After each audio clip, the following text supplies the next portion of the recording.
think it's looking this way. Don't move. Oh, it's walking. It's leaving. I got it. I'm a tourist, and I filmed Bigfoot attacking our car after we pulled over at a national park. And what happened after we got out of the vehicle is by far the most horrifying part. My footage showcases Bigfoot's aggression in ways that have never been shown before. It was August, 9 days into our 2-week American road trip. 4 friends from Bangkok, a rental sedan, and a scenic overlook inside Olympic National Park, where Arm had pulled us off the forest road to eat. I was 24, Arm was 26, our only driver, always complaining and always fine. Bew was 23 in the front seat, Crit 25 asleep in the back beside me until the engine cut and the silence woke him. I had my phone out already. I was always filming something, pointed at the valley of Douglas fir dropping away below the guardrail when the impact came.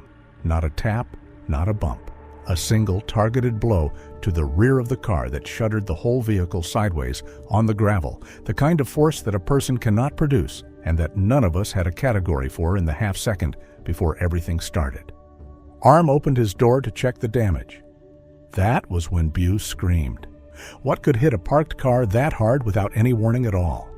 She was looking out the passenger side window when she made a sound that I had never heard her make in the 4 years I had known her. It was not really a scream at that point. It was more like the sound a person makes when language stops working and something more basic takes over. I swung the camera toward her window, and that is when I saw what she was looking at. It was standing at the tree line, maybe 60 feet from the car. I want to be careful about how I describe what I saw because I have had a long time to think about it and I know how these accounts sound. But I also have the footage. The footage is real and it exists, and what I am about to describe is exactly what is in that footage, frame by frame. It was upright, fully upright, the way a person stands, not the way a bear stands when it rears up on its hind legs. There is a real difference between those two things, and it is obvious once you have seen both. It was covered in dark fur, a deep brownish black that caught the afternoon light in a way that made the texture of it visible, and it was large in a way that is difficult to communicate without a reference point. We had a standard rental sedan. The roof of that car came up to roughly the middle of its chest, 8 feet tall at minimum, possibly more. How does something that big move without us hearing it long before we saw it? It was standing completely still, and it was staring directly at the car. Arm hadn't seen it yet. He was still around the back of the vehicle, examining the damage when the Sasquatch moved. It did not ease into it or accelerate gradually the way large animals usually do. It crossed the 60 feet between the tree line and the car in a matter of seconds. Not a sprint exactly, but something moving at full, unhurried extension, and hit the rear quarter panel with both fists. The sound was like a sledgehammer striking sheet metal. The car jumped forward on the gravel, not rolled, but jumped. Arm came sprinting around the side of the car and threw himself back into the driver's seat and locked his door, and then reached across and locked Bew's, and then reached back and locked ours. Everyone was screaming. The noise inside that car was total and overwhelming, and underneath it, outside it, was the steady crunch of something circling us on the gravel. I kept the camera on it. I do not know exactly why I kept filming. It was not bravery, and it was not some clear-headed instinct about evidence or documentation. It was more that the camera gave my hands something to do with themselves and gave me something to look at that was one step removed from the full, unmediated reality of what was happening 3 feet from me through a car window, a frame around it, something between me and it. Whatever the reason, I did not stop. Bigfoot circled the car slowly, not frantically, nor the way a frightened or confused animal moves. Deliberately, the way something moves when it is not afraid of what it is looking at and is taking its time. I captured it through multiple windows as it moved around us. Full body, broad daylight, close enough that I could see its face clearly when it turned toward me. Why would something that powerful take its time instead of attacking immediately? The face is what I think about most. It was wide and flat, with a heavy brow ridge and eyes that were deep-set and dark, recessed beneath a brow that projected forward in a way that put them in shadow, even in the open light. It did not look empty the way an animal's face can look empty. That flat, unregistered absence you see when something looks at you without processing you, when you are just motion and not meaning. This was different. There was something operating behind those eyes that I could not name then and still cannot name now. Something that felt closer to calculation than instinct, closer to recognition than reflex. It looked at the car the way something looks at a problem it is actively working through, cataloging it, taking its measure, deciding something about it that we were not part of. Then it grabbed the driver's side door frame. The metal bent. I watched it happen in real time, watched the geometry of the door change in a way that the door was not designed to permit, the structural frame deforming outward under the force of whatever grip it was applying to surfaces that were built to absorb impact from a crash and not from this. The sound the car made doing it was a long, low groan that seemed to come from the whole vehicle at once, not from the door, not from the frame specifically, but from the entire structure, as if every welded joint in the chassis was registering what was happening to one part of it. Arm had the engine running and the transmission in drive. He had his foot on the accelerator, fully down, not modulating, not managing, fully committed. The rear tires spun against the gravel and threw loose stones back into the tree line, and the car went nowhere, did not move an inch, held in place without apparent effort by something standing at the door. Bigfoot stood beside those spinning wheels without adjusting its stance, without bracing, without doing anything that suggested the force required to hold a running vehicle in place was a force worth acknowledging, as if the wheels were a detail, as if we were a detail. Then the back door on Crit's side flew open. He did not say anything before he did it. There was no discussion. 1 second he was beside me in the back seat, and the next the door was open, and he was running toward the trees. Toward them, not away. I do not know what Crit was thinking in that moment. I do not think he was thinking exactly in the way we normally use that word. The trees probably looked like cover, like distance, like escape, like anything other than the enclosed metal space that was being peeled apart around us. Bigfoot let go of the doorframe immediately. What happens when the car stops being the most interesting thing in the area? The decision was instant. No hesitation, no continued interest in the car. Crit running was more compelling than the doorframe, and Bigfoot turned and went after Crit, the way you turn toward something that has just become more urgent than whatever you were doing. I was out of the car. I do not remember deciding to get out, but I was standing on the gravel with the camera still running, screaming his name. The Sasquatch covered the distance between the car and Crit in 4 full strides. Not an exaggeration, 4 strides. Crit was running as hard as he could, 25 years old and in good shape, and Bigfoot caught him at the tree line like he had been standing still. It took hold of him by the back of his jacket with one hand and lifted him fully off the ground, and Crit was screaming and kicking with his legs churning empty air, and then Bigfoot carried him into the trees, and the forest swallowed both of them at once. For 10 full seconds after they disappeared, there was no sound from the trees. I have watched the footage of those 10 seconds many times since that day, and what hits me every time is the audio track, just the sound of my own breathing.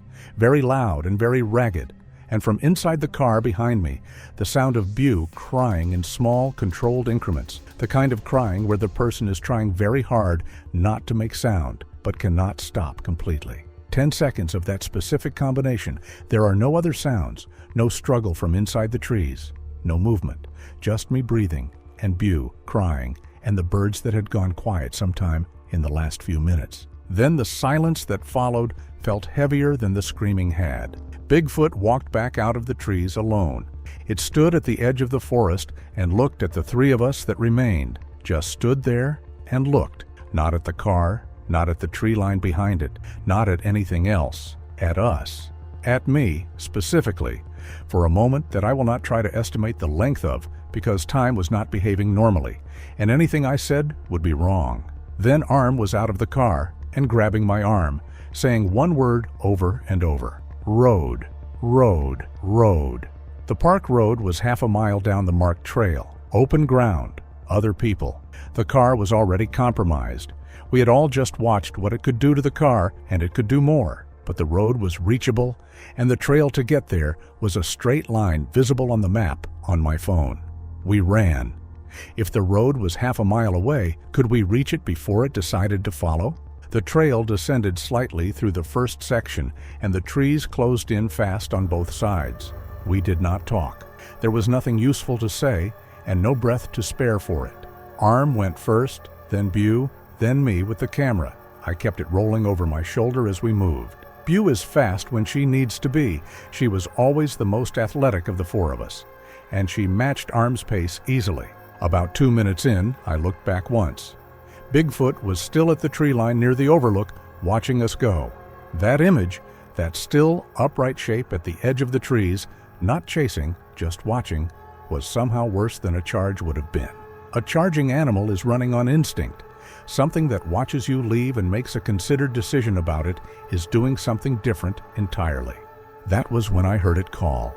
It was a single vocalization, low and resonant, directional, nothing like the ambient noise the forest produces constantly. I have spent a lot of time since that day trying to describe this sound accurately to people who were not there. It was not the generic vocalizations you hear in videos online, the howls and whoops that could be attributed to owls or wind or wishful thinking. This was lower, more deliberate, with a shape to it. The way a sentence has a shape, even when you do not know the language. It began at a certain pitch and moved through something and then resolved. There was a beginning and a middle and an end. It sounded structured. It sounded like something being sent somewhere specific. And roughly 3 seconds later, from deep in the trees to our right, something answered. The second call had the same basic quality, but was different in pitch. And the two sounds overlapped briefly, and then separated, and then the first one called again, back and forth. Arm heard it too. I grabbed his sleeve without breaking stride, and he had already pulled ahead slightly, moving faster without consciously deciding to. He knew what it meant before I said anything. They were not chasing us. They were coordinating around us. The one behind us at the overlook had not given up.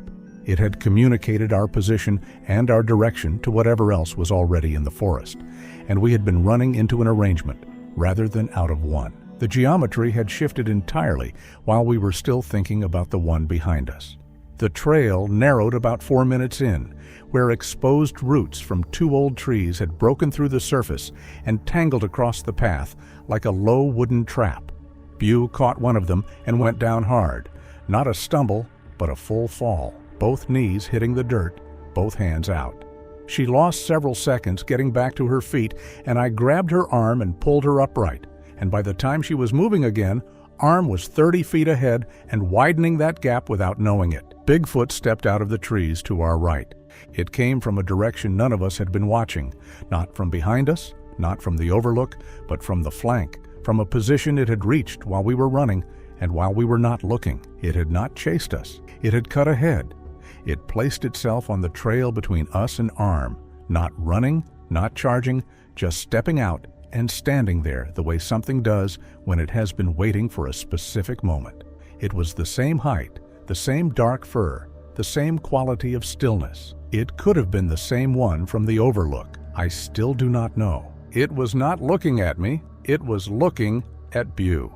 Arm had turned back by then and seen what was happening, and he did something that I want to say clearly because it deserves to be said. He ran directly at it. No weapon, no plan, nothing in his hands. He ran at a Sasquatch at a full sprint, screaming, and hit it in the side with his shoulder the way you throw yourself at something you need to break through. Could a human being actually move something that large out of the way? It was not looking at me. It was looking at Bew. Its head had turned just enough that there was no doubt about where its attention was fixed, and the rest of the trail seemed to fall away around that single point. The forest had gone quiet in the way it sometimes does when something large is standing in it. Bew was still on the path a few yards ahead, close to the bend where the trail dropped slightly and disappeared between the trees. Arm had turned back by then and seen what was happening, and he did something that I want to say clearly because it deserves to be said. He ran directly at it. No weapon, no plan, nothing in his hands. He ran at a Sasquatch at a full sprint, screaming, and hit it in the side with his shoulder the way you throw yourself at something you need to break through. It was the kind of reckless decision you make when there is no time to think through anything else. Could a human being actually move something that large out of the way? For a split second, I thought the impact might matter. When someone throws their full weight into something, some part of you expects the force to count for something, even if the size difference is obvious. The sound of the collision carried down the trail, the dull, heavy thud of a human body striking something that did not move the way a person would. It did not stagger. It barely seemed to register him.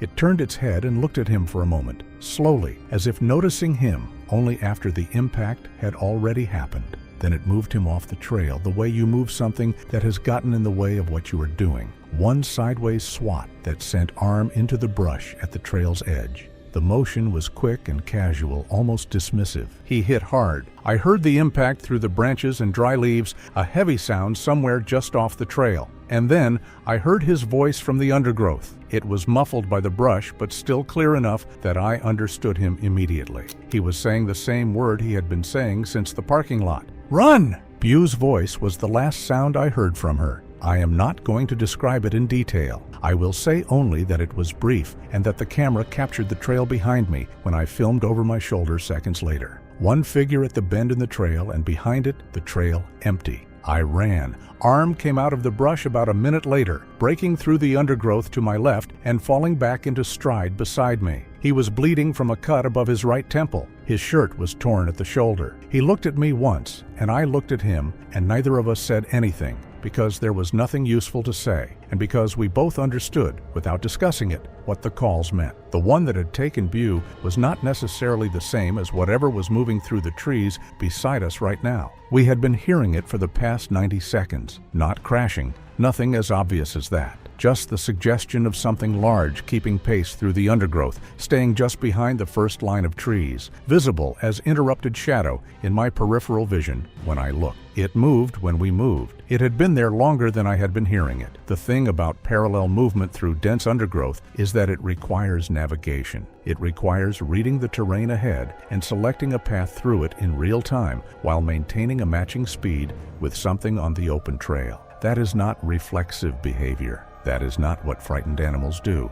Whatever was in those trees was tracking us the way something tracks when it already knows where it is going and is using us as a reference point rather than a target, matching our pace, not because it needed to, but because it had already decided where we were all going to end up. A third call came from directly ahead, not to our left, not to our right, ahead, somewhere between us and the road. Closer than the others, close enough that the distance was something you felt in your chest, rather than calculated in your head. Arm grabbed my arm without breaking stride. He did not say anything. There was nothing to say. If something was already ahead of us on the trail, already between us and the road, then running forward and running backward had become the same kind of problem. Every decision we had made since the overlook had assumed the road was escape, a hard border between what was happening in here and a world outside where it was not happening. The calls ahead of us rearranged that assumption in about half a second. I tried to think through the logic of it, the way you try to think through anything when you are moving and afraid, and most of your available cognition is already occupied by the physical act of staying on your feet. What kind of behavior requires three of them? What does the coordination mean about what they intend to do with us? I did not have answers to those questions, and I did not stop running while I was failing to answer them. I slowed the camera deliberately and panned it through the tree line, trying to move smoothly, trying not to betray in the footage how badly my hands wanted to shake. On the left, movement, a shape too large and too upright to be a deer, pacing us through the undergrowth, keeping perfect interval, neither gaining nor falling behind.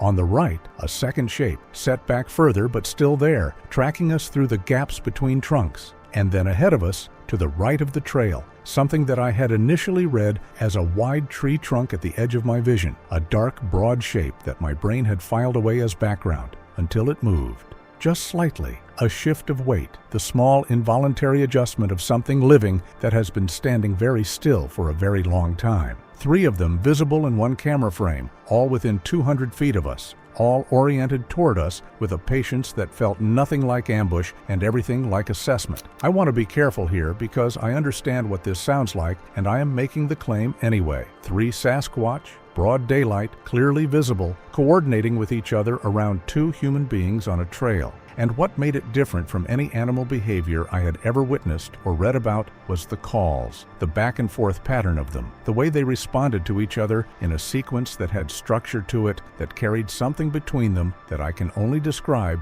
as information. Not animal noise, not instinct made audible. Call and response with variation between the calls, with something sequential in the pattern. The first call establishing something, the second answering it, the third adding to it, the first responding to that addition. I had turned over every other word in the hours since the overlook, and I kept coming back to the same one. Language. It sounded like language, not like the forest, not like animals. It sounded like something being communicated between minds that understood each other. And I have stopped apologizing for using that word because I do not have a better one, and I do not believe one exists. Arm said to me quietly, still running, not looking at me, that whatever happened in the next few minutes, the camera needed to reach the road. He said it once, in the tone of someone stating something that has already been decided and does not require discussion. I told him I understood. He did not elaborate, and I did not ask him to. 200 yards from the road, close enough that we could hear the sound of traffic threading through the trees. Faint, intermittent, the irregular rhythm of vehicles on a highway moving through their ordinary Friday. And everything that sound represented. Headlights we could not see, people driving home from work, radios playing somewhere beyond the dark wall of timber. The normal world was right there, just beyond the trees. Close enough to hear, but impossibly far from where we were standing on that narrow strip of dirt. Bigfoot broke from cover. It came out of the tree line at a forward angle, not stepping directly onto the trail, but cutting toward it from ahead of us, calculating an intercept, working out the geometry of our speed and its own in a way that left no room for coincidence. It wasn't rushing blindly. It was adjusting, each stride placed deliberately, closing the distance in a diagonal line that shortened the gap with frightening efficiency. If we held our current pace, it was going to reach the trail at almost the same point we did, or just before, stepping out in front of us with nowhere left to go. Arm put both hands on my back and shoved me forward, hard, with a message in it. I stumbled ahead and turned to look at him, and he had already stopped. He had planted himself in the trail and turned around to face what was coming.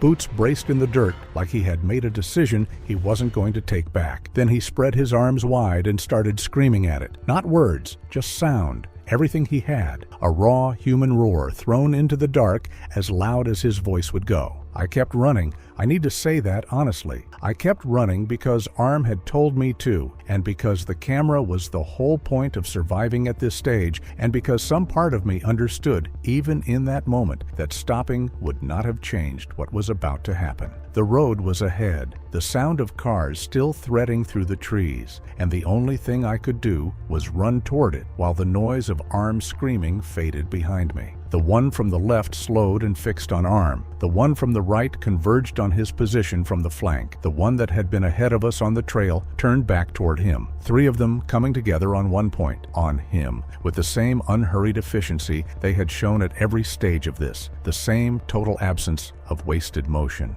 What hit me, watching it over my shoulder on footage I can barely look at even now, was how little urgency they showed. They did not rush at him. They closed in the way you close in on something when you are absolutely certain of the outcome and have all the time you need. They had been patient since the overlook, patient on the trail, patient in the trees while we ran, and they were patient now. Arm was still screaming, still standing with his arms spread, filling as much of the trail as his body could fill, making himself as large and loud as a human being can make himself against something that dwarfs that entirely. I have thought about this moment more than any other moment from that day. Not what happened to Arm, which I do not know with certainty, and am not going to speculate about here, but the fact that he did it at all. He had watched what happened to Crit. He had watched what happened to Bew. He knew exactly what those 3 shapes meant as they converged on him from 3 directions. He spread his arms anyway. He kept making noise anyway. Some part of what I was watching was the purest version of a human being I have ever seen, stripped of everything except the decision to not go quietly and to buy a few seconds for someone else. The last clear image I have from that section of footage is Arm standing in the trail with his arms spread, still making noise, still loud, 3 shapes closing from 3 different directions. I did not look back after that frame.